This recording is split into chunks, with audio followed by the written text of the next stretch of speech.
Hi, this video is a tutorial on formal commands, mandatos formales, also known as la forma del imperativo. The reason they are formal is because it's when we address someone in the usted or the ustedes form. I'd like to mention that in Latin America, including the United States, we use ustedes both formally and informally. We don't use the vosotros form. The vosotros form is only used in Spain.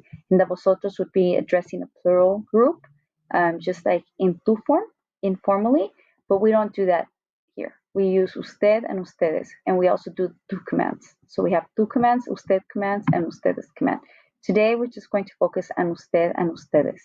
So here I have an example. If I want to say stay home, I'm going to say quédese en casa. You have a pronoun at the end, se, because it's a reflexive verb, right? Okay, it also says hágalo por usted, por los suyos. So hágalo, do it, see? So we have that lo attached to haga. Haga is the command. Here we have some examples. Ser diferente no es un problema. El problema es ser tratado diferente. So with that in mind, we have some commands here. Trate bien a la gente. Treat each other well. Treat people well, sorry. Sea justo, be just. No discrimine a nadie, do not discriminate against anyone. No sea injusto, don't be unjust. And lastly, respete a todo mundo, respect everyone. So, in order to conjugate the verbs into commands, you need to follow two steps. You need to drop the ending, the AR, ER, or IR, and then you need to conjugate the verb into the yo form. So I have here cantar, canto, abrir, abro, beber, bebo. So you remove the O and you add the opposite vowel, meaning if it's an AR verb, you're going to add an E.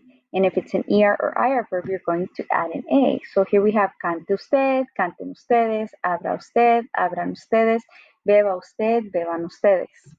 We took opposite vowels. To make a negative command, you simply add no before the verb. So no cante, no abra, no beba, no cante, no abran, no beban.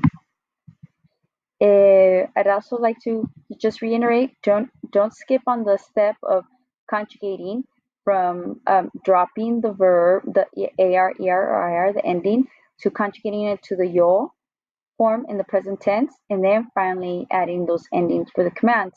Reason being is because if a verb is irregular in the yo form, that irregularity is going to stick in the commands. So if we just look at the top one, poner becomes pongo, right?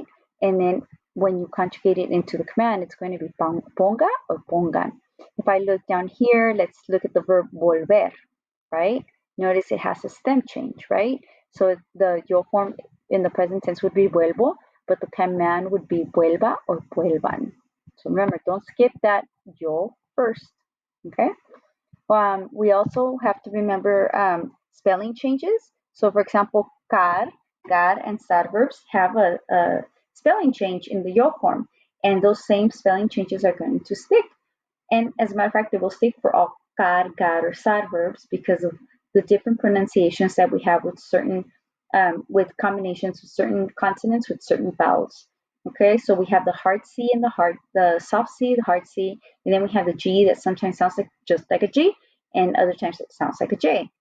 And in Spain Spanish, they pronounce their C's and Z's different from S's, but we don't do that in Latin America. We pronounce our C, our S, and our Z.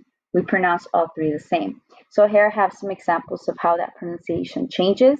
Caso de Cecilia Cuellar, we have two different sounds for the C. So remember hard C, soft C. Then we have La gente juega con el gato gordo de Gustavo el Gitano.